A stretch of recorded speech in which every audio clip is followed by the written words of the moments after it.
Recording. Okay. It's 4 o'clock. I hereby call to order the meeting of the Ojai Valley Sanitary District Personnel Committee, September 16th, 2024.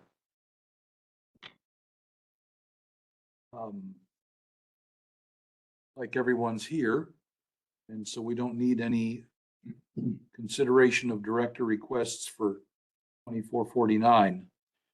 Do we have any public comment, electronic or otherwise? Few on, they look like most of them are. Looks like all muted. Because there's one anonymous. Yeah. And I didn't receive any before the meeting. Anybody wants to speak, now's the time. Yeah, this is the time. All of those you out there in television land. I see none. Everyone's muted, so Yeah. we will move on to item 4, consideration of competitive market increase to the current salary schedule.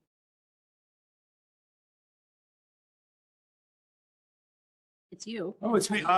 This is where the general manager introduces the item. Yeah, so we, so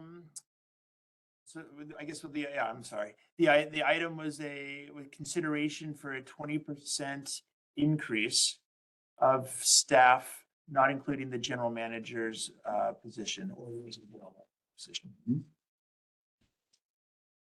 Take a look at it. This is to change the entire salary schedule Correct. up 20%, which we looked at, what, 10 days ago? So, any other explanations needed? I have some comments and questions. Well, great, let's do that. I always like to throw a monkey wrench in if I can, but usually it doesn't stick. One thing that concerns me is that we have different types of job categories. We've done a jobs survey, the salary survey. We got everybody where everybody should be relative to the industry average. But now we're proposing an increase. And I know that last board meeting, I supported the 20% increase, and I still support the 20% increase, but I want to talk about one of the concerns I have, which is that there are different categories of jobs. The jobs that we're having trouble filling, Allison can fill us in on this. The jobs we're having trouble filling are the more technical operations type jobs. And whereas we have trouble filling the jobs like I haven't. customer service representative. So I have all, I recently filled a customer service position. I got probably 1/10 of the number of applications that I would normally get. And we probably the luckiest thing that happened was the temp that we had that we really liked applied for the full-time job. Otherwise, I probably would have been in the same position with a customer service representative. That was probably 4-5 months ago. I have the engineering, the admin tech position is also vacant, which is a slightly more technical administrative position that requires some background in public service, preferably in some sort of project management or engineering type setting. And I got 0 applicants that met the minimum qualifications for that. And there's no certifications needed for There's no that. certifications required for that. It's just industry experience with some technical expertise in specific areas. And was not able to actually even interview for that position either. So, and those are not certified positions by CWEA or anything like that. How many years back have you been having these kind of problems? Just this year. Sure. Because, I mean, intuition tells me that some jobs are harder to fill than others. These are all of ours, and they range from one end to the other here. Any thoughts, guys? I want to make a comment and maybe just a question to clarify, because we had this come up last time and another board member seemed to think that this survey that we did was no good, but when they did the comparisons and started putting that together, that was probably early 2023. Yeah, so the data is June of 2023. So if we would go back and look at the data now, you think that we would see most of the data that we took information from has increased? It push that out by Yeah, 15 to 20%, do we think? I think only because of a very specific employment market. I think if it was just a normal passing in time, everybody would grant similar COLAs and we would be the same as everybody else. I think you have people making very extreme adjustments to what they have as established markets, which we've established we're it within market for a lot of those. I think that we will probably likely see that be the case 5 years from now if people continue to react the same way. It's just you're creating a new market, is essentially what you're doing because of the demand. So I say that the data was accurate and will continue to be accurate if the trend that we're seeing happening continues across the industry. And I mean, I guess that's what it ultimately represents anyway. Another thing to add is that we shared that we had an offer out to our senior treatment plant operator for. They rescinded their conditional acceptance of our offer. And that was our highest and best offer that we put out there. And it was not accepted ultimately after quite a bit of consideration. So Did the person give a reason? yeah, we were checkmated by another employee. Let's offer a counter offer to employee. Yeah, and our policy was, like I said, there was nothing that we could have done, which is really unfortunate. And I think that's a good representation of even when we have a qualified candidate we really like, that we weren't competitive enough. We did not have the ability to be competitive enough to get that person.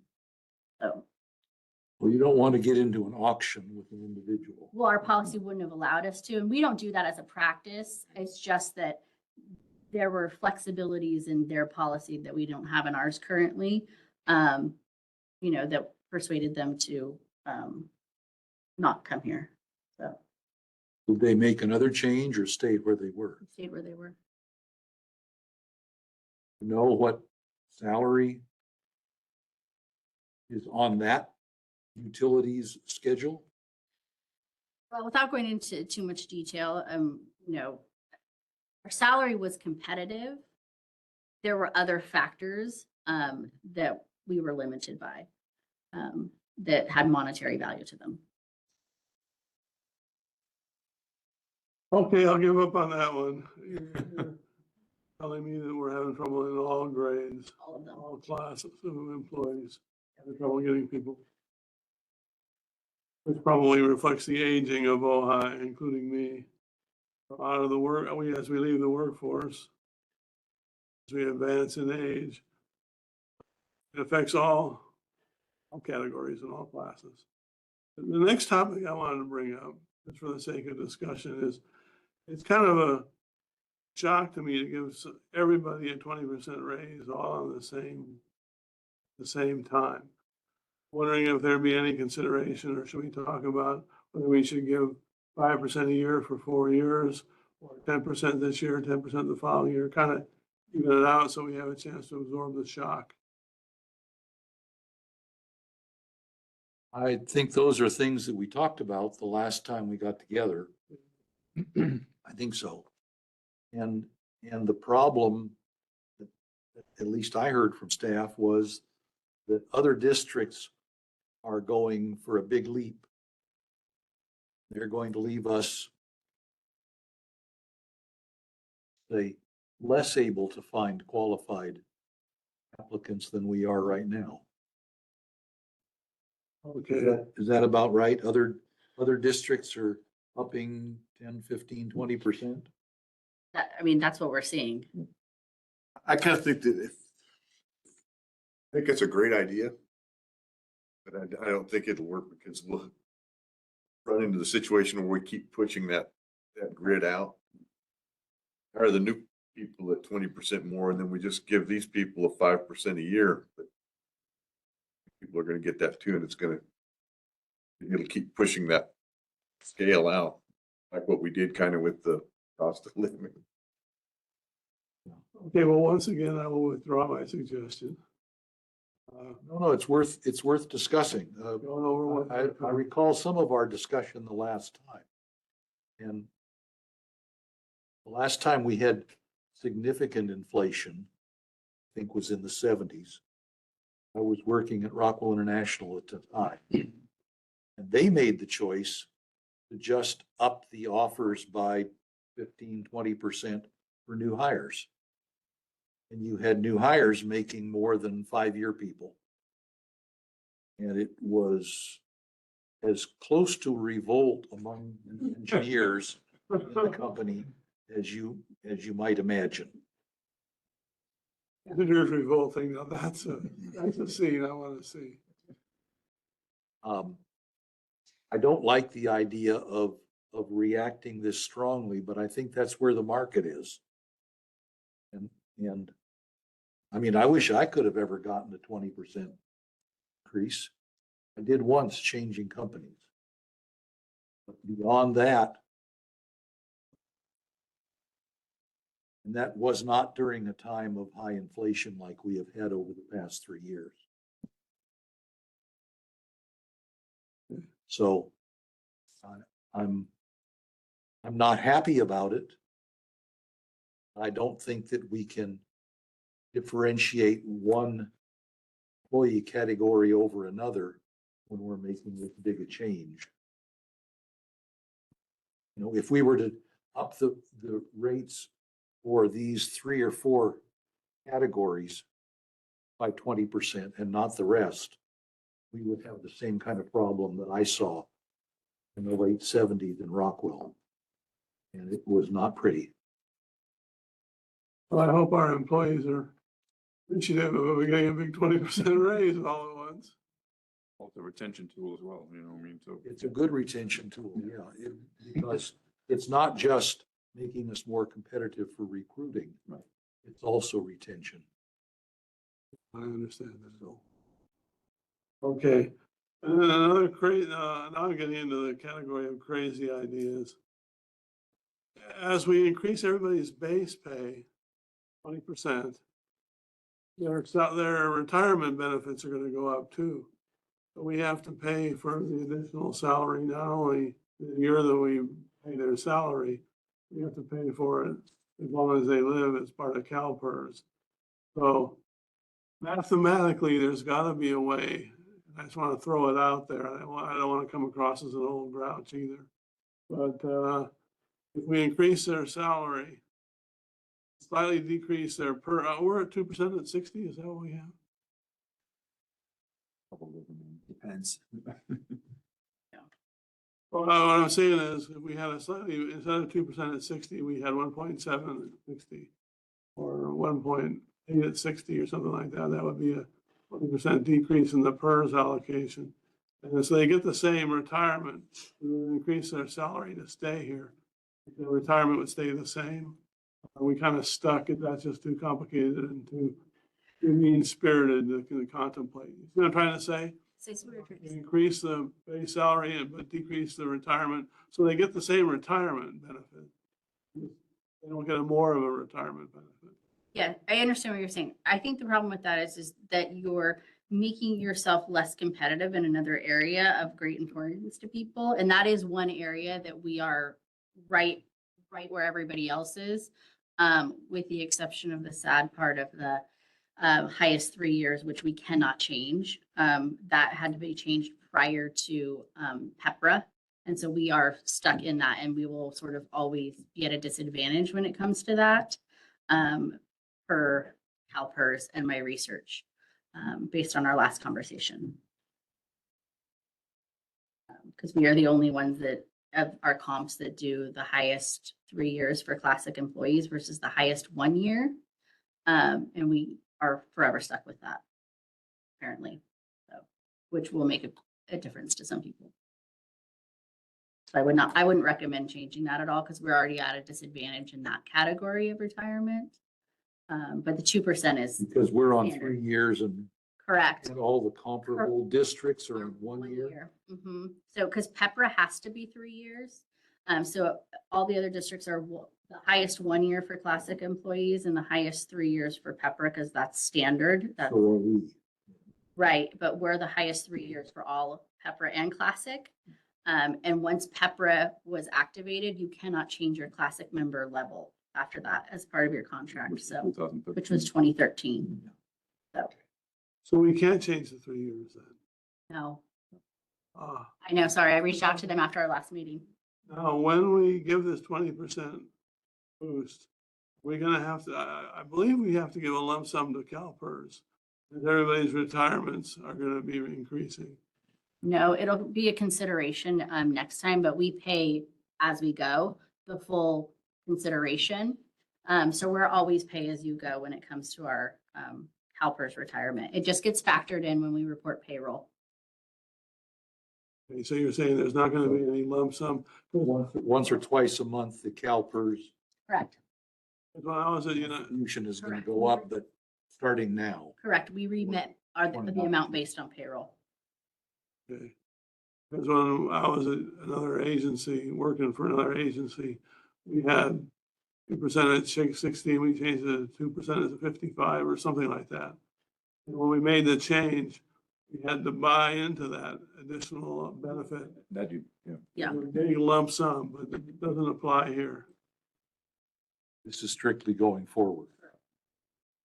Okay, so that's good news. I feel about that. So the last thing I would just like to suggest is I want to make sure that we have enough public review of what we're doing. I'm a little reluctant to say the committee agrees today, which I think we're probably going to agree today, and then we're going to approve it next September. Should we have some, is there some way we can have a public hearing or maybe do a press release to the Ohio Valley or call Kimberly Rivers at the Ohio Valley News and say, hey, we're doing this. If you think it's a big deal, you might want to do a story on it so that the public can be aware of what we're doing.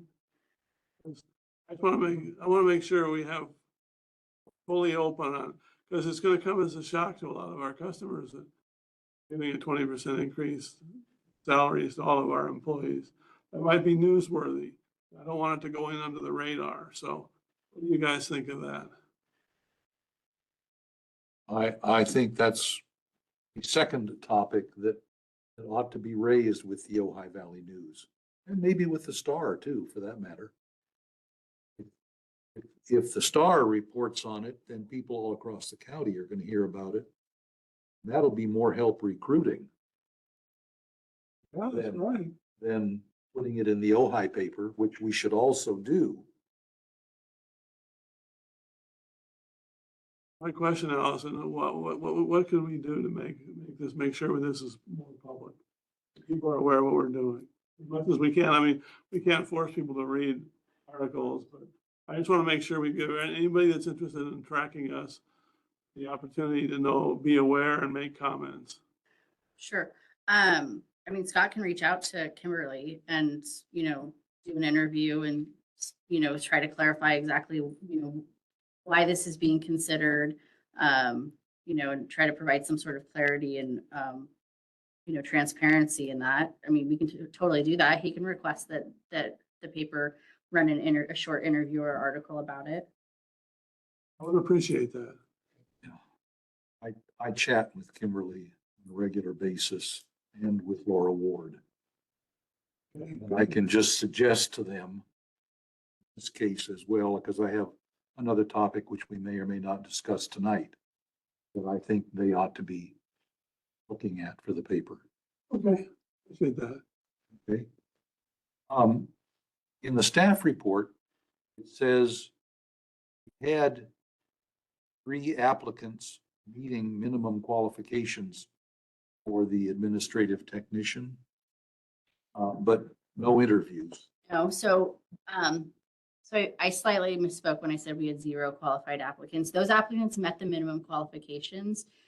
There are some preferred skills in the job description that are incredibly important for somebody to be able to hit the ground running to some extent and have some background knowledge. Like I said, we really hope to actually get somebody that was already doing a very similar job from somewhere else. We opted not to interview those 3 candidates who barely met the minimum qualifications because they didn't have those preferred skills and we're just simply not staffed right now to go through that full depth of training to try to get them where they need to be able to do some of the job. Would it make your job easier to make those preferred skills mandatory?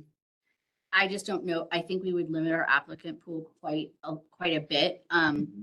So we did, when we redid that job description, and sort of articulated, preferred skills and experience, we did make a certain amount of public agency, experience. I think it's 3 years we listed, to try to somewhat indicate that it would be hard for someone to enter that job not doing something similar. Strangely, like I said, 3 people barely met the minimum qualifications with that experience, but it was something so opposite in public agency that it would have really no benefit, other than having worked in a public agency. But I'll throw it out, like an example is like doing registration in a hospital would not have any benefit directly to reviewing certified payroll for like public construction projects, if that makes sense. So they're not really correlated skills any more than any other skill from like a private industry. And we really sort of need somebody with that context to be able to really learn quickly and start doing the work. And we just didn't get that. And the same with the collection system operator? Yeah, the collection system operator, there wasn't enough candidates to consider it a competitive recruitment. The span was very large in qualifications. So comparatively, You could have hired somebody as a 1, 2, 3, or 4. yeah, that one's a little more complicated. As far as the applicant pool, it was one extreme and the other. It made it very hard to actually to weight the qualifications against one another. I think you need a larger applicant pool.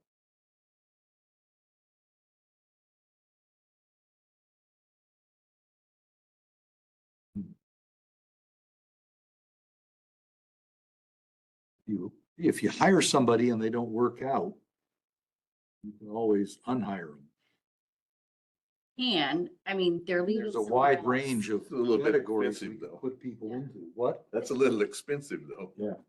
And a little unfair because they are working somewhere else, you know, and so these are unemployed folks. They're leaving another agency. I mean, to come here to try it out, for us to try them out. So I think it's only fair that we interview when we have enough people to really evaluate skills and fit.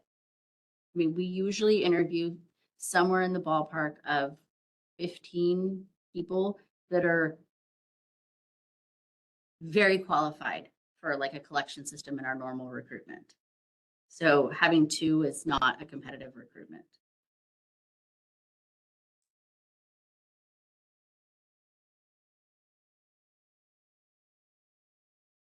Is a 20% bump in the salary scale going to help any? I hope. I mean, I don't have a crystal ball, but I sure hope.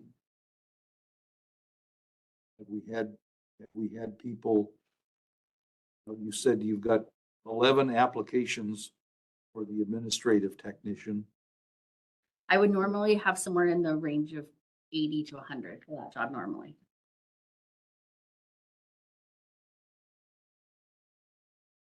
That seems less tied to this industry.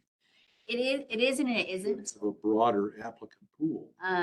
It does, because it's not certification specific, but it is somewhat tied to the industry, the way that the job description is written and the preferred skills. It is not like a regular office job. It does have to have a little more technical expertise. They have to be able to actually read plans. They have to be able to hopefully have experience in some of the systems that we use. They have to be able to understand, public projects, certified payroll, those sorts of things are preferred skills because they support that engineering IT/inspector department, which is very different than just general customer service up front. You said something a moment ago with certified in this. Certified payroll, so reviewing the payroll submitted by our contractors. So they have to review those to make sure that they're paying the correct prevailing wage, that they're not, charging for, travel time, et cetera, that it's compliant with the regulations and that they're reporting their payroll correctly. It's I mean, it's a very in-depth sort of analysis.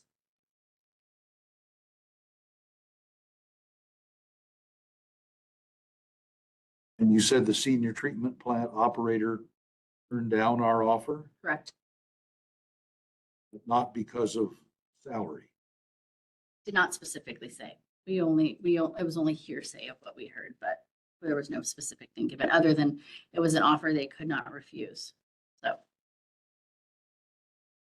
Oh, the existing, correct, the current employer correct, made a counter offer they couldn't refuse. correct. Do the other water and wastewater districts in the area have the same all-out time requirements that we do? So we learned a lot, I think, in some of our interviews that, not necessarily. Some of them have staggered shifts, to where some people never have to work the weekends. Our folks always have to work the weekends at treatment plant, at least Saturday for 5 hours, 6 hours or something like that. Once in a while? Or- Yeah, some agencies, they respond to call outs. Some of them have a call back period where they'll come back out in the evening and check the plan again. And so they'll roll into it that way. Some of them have staggered shifts. Some of them are staffed, more than 8 or 9, 10 hours a day. So it does vary. City of Camarillo, I think they actually do have on-call status, so the on-call operator gets called back in and they have to respond to call outs. And so it's a little bit of a mixed bag based on their operations and, how their plants run and what their actual facility needs are. Size of the organization. Yeah, and the size of the organization Yeah. plays a huge factor in how often their time is burdened. Sure. Well, this leads, at least for me, to the next question.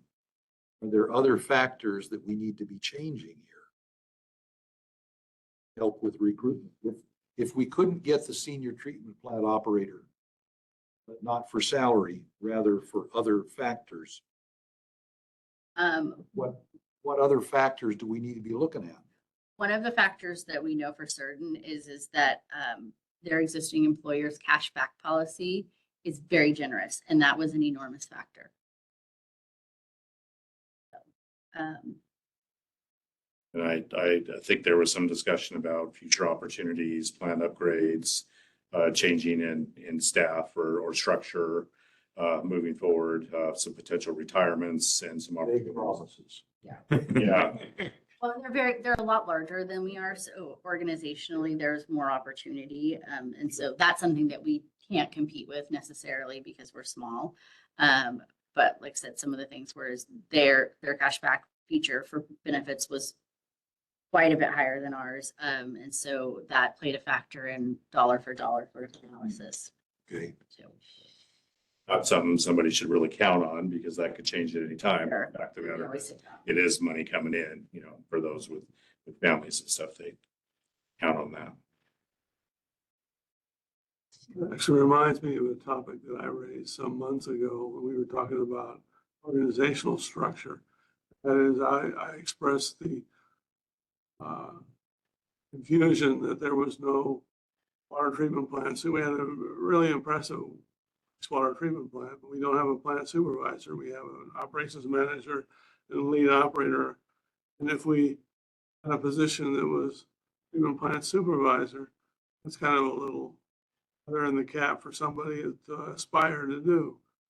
So another reason for creating and plus having extra redundancy. I mean, my motivating factor at the time was redundancy, no O&M manager and no assistant. That leaves us, something happens to you, kind of stranded. So having a plant supervisor, an operations manager gives us, like 2 for 1.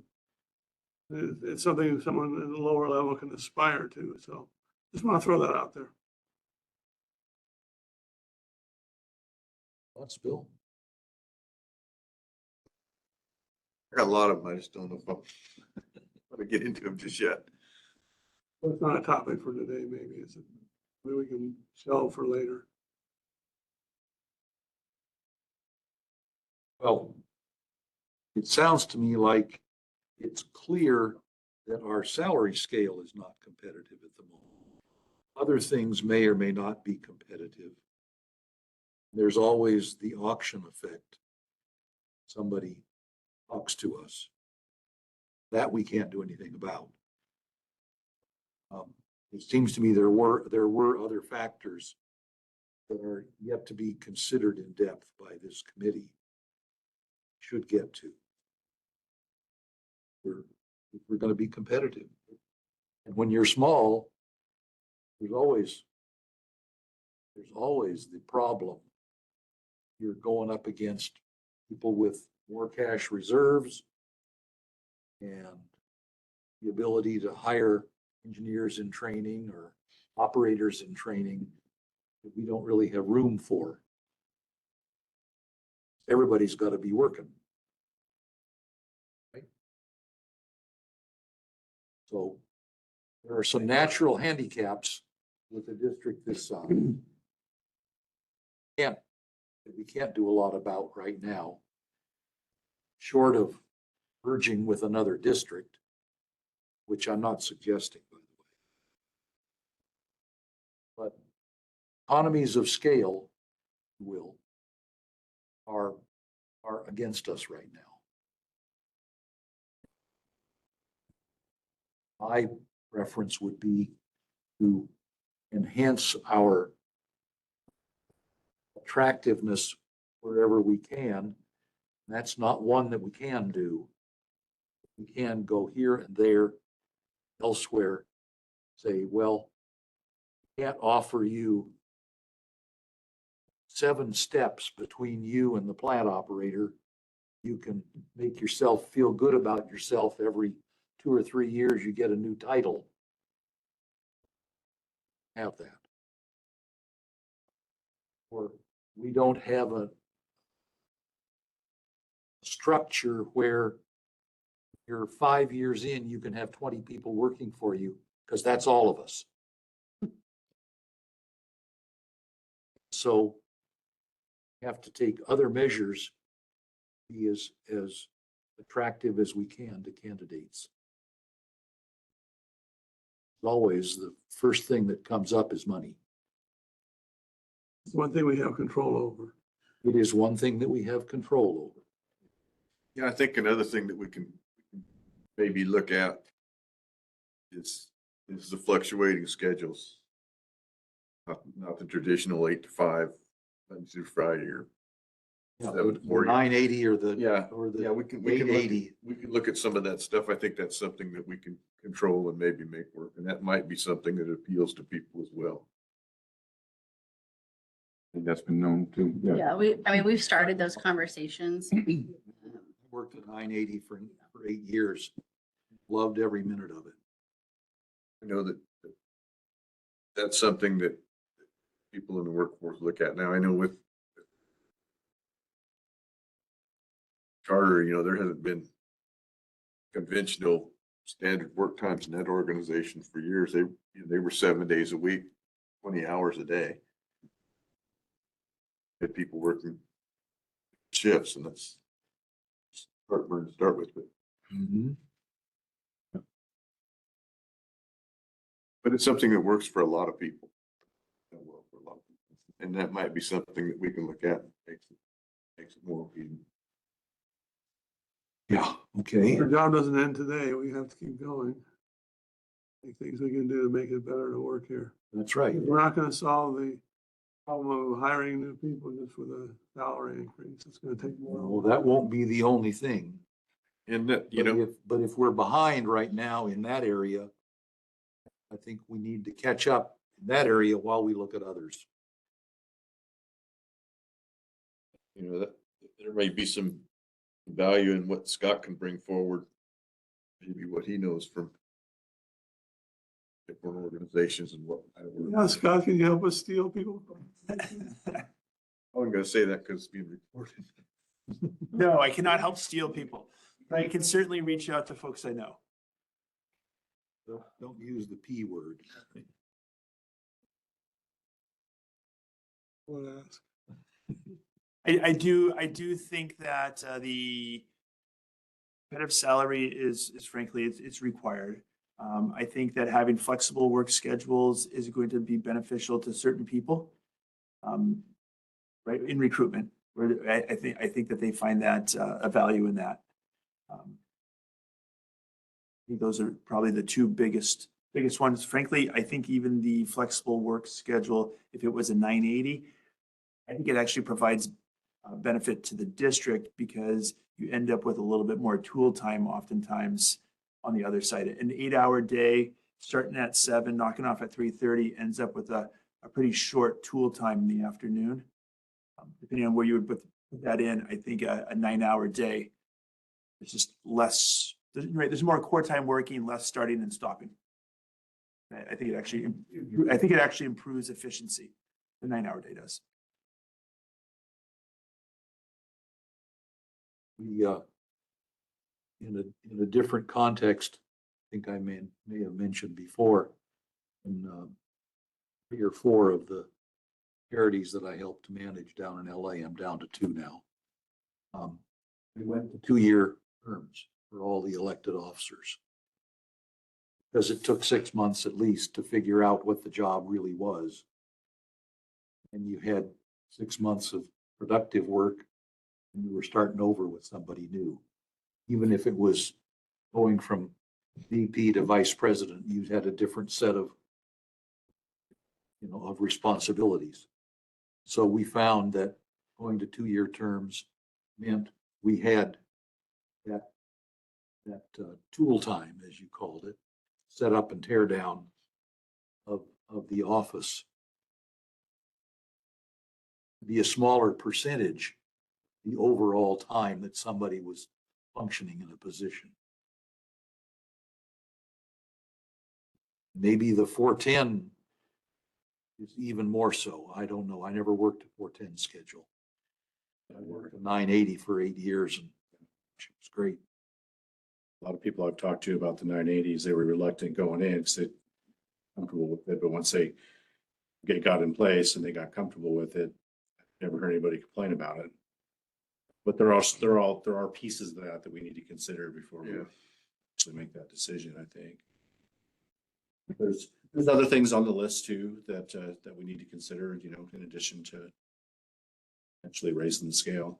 I think we talked about some of that last time, and those are some of the things that are still on the list that we can bring back and, about structure and maybe 457 matching and there's 7 or 8 things on the list. I can't remember all of them, but. Right. There were employees that in operations and maintenance where because they're newer and less seniority, they have to cover more of the weekends than anybody else, or is it even? No, it's all fair. It's all rotating and fair. It'll be one person, the other person, and it starts all over again as we progress through the years on a weekly basis. So it's distributed.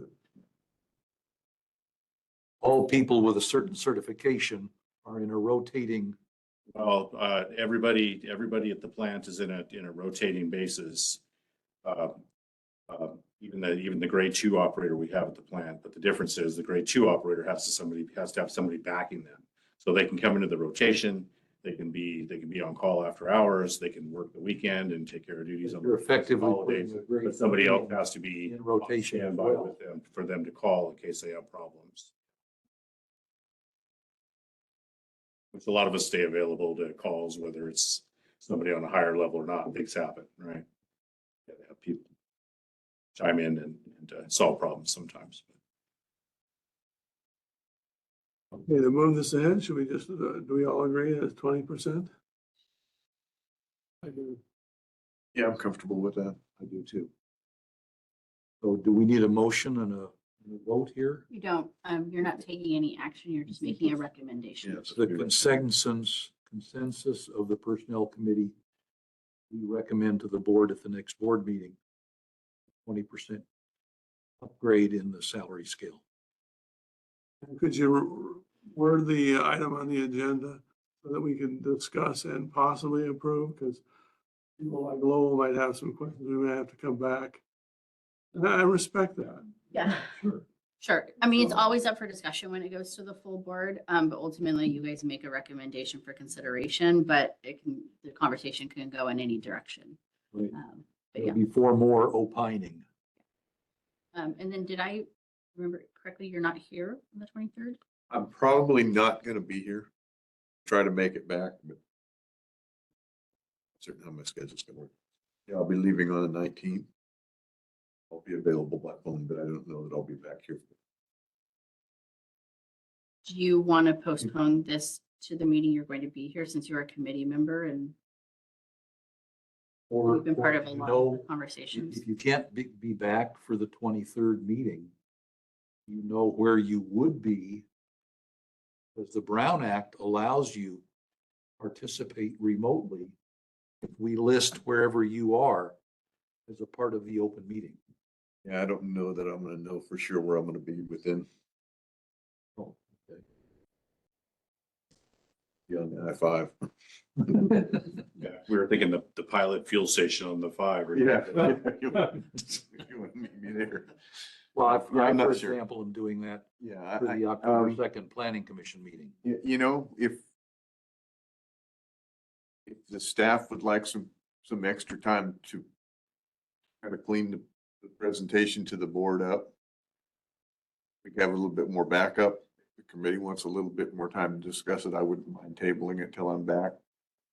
I mean, the only thing that I would add to it is probably projections of what it would annually be next fiscal year. It's so hard because we don't have things filled. I can only really predict what it would cost to continue this year based on current staffing, but I can definitely, put in some estimate of what would go in the budget for next year based on anticipated staffing for consideration. So, but that would be the only thing that I would probably add in the presentation. Well, for next year, you have to budget for full staff. For full staff, yes. I mean, and I would just pick something on a scale of average and try to go from there. But, it's always hard because until you actually know who you have and where you're going to land, it makes it a little bit tough. But it's like that when we have vacancies for health insurance and stuff like that. So it's, Bill, if you're not gonna be here, maybe it would be nice for us to be able to take advantage of the extra meeting. Not approve it until you get back, but at least broach the idea to the directors, just kind of informational level, say, here's what we're contemplating doing, so that we can get some impact, input, give the public an extra chance to hear about it. And kind of use, rather than not mention it at all, have it as a Discussion item discussion item. rather than a You regular. be okay with that, Bill? Yeah, I'm fine with whatever you guys want to agree on. I don't want to sound like I'm selfish and say, we don't push this back till I'm here. So whatever you guys want. Involves my discomfort level. If we have two meetings to talk, one meeting to talk about it and a second meeting to pass it, my comfort level is a lot higher, so. we can add a paragraph about the recommendation to make it publicly known what's being considered because it has a significant budget. And they can, at least they'll know that in advance also. We can add that to the staff report. Okay with that? Yeah, I'm fine with that. Okay. That would be then, third would be the 21st of October. Right? What effect does that have on recruitment? We won't recruit until you make a decision, policy. So all of our recruitment is halted.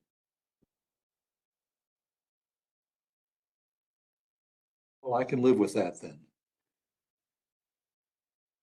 Other thoughts? Hold on. All right, so the committee will recommend at the next meeting at which the chair ends, to change the salary scale by 20% Right. for everyone except the general manager. I guess unless your discussion at the board has the majority of people saying no way, then hopefully you'll come to some sort of alternate recommendation to bring back. Well, that's the committee's recommendation to Sure. staff. Sure. So the board's recommendation may be different. We'll include what your recommendation is and your desire to have it discussed based on, those factors. Sure. Okay. Then let's move on to item 5, reports. Anyone have anything interesting going on otherwise? I'm good. Anything happening with 56 Chevys these days? A lot of things happening. I have nothing either. The general manager? I think Anything you'd like to add? no, I just, no, nothing new, but I do think it's important that we look at salaries and kind of ancillary things such as schedules. I think that is really helpful for both staff recruitment and retention. Shall we schedule another personnel meeting and at least take a look at the rest of the list? I think we need to. If we lost the treatment plant operator, but not for salary, we need to look at all those flexibility items and sooner rather than later. What does everybody's schedule look like? There's no rush. I'm curious to talk about life insurance. Hence is regular board meeting. Regular board meeting, do you is, well, you're not gonna be here, so we don't. want to do that. I'll be here on the 23rd, But Bill won't, so but we Bill only won't. have two people. So We're just gonna have, on salary, we're gonna have a, it's coming item for discussion. And we may get some more valuable input from the rest of the board at that point, or maybe some different ideas too. you might have something else on your personnel agenda, so we can wait till after the September meeting. Yeah, Okay. yeah, let's do that. I expect to be out of the country on the 30th. Make some more fun. Canada, Hey. searching for cold. So September 30th, and then when will you be returning? Be back on the 4th. And I won't be out of town again until the 11th of November or thereabouts, but I can post where I'll be then if there's a problem. Okay, good. Okay.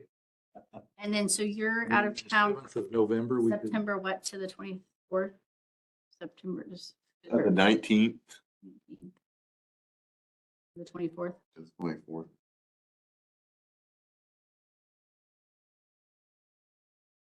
and I will be out from the 26th through the 4th.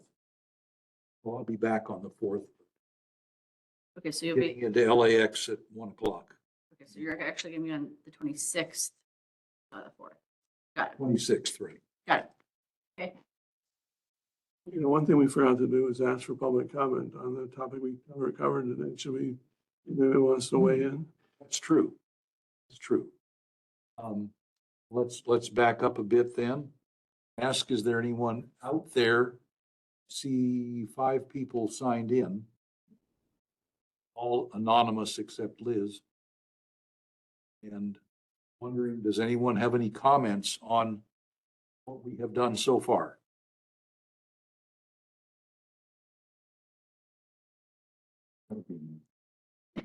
Silent. Okay. silence speaks volumes. Then there being no other business before the committee, 4:48, we're adjourned.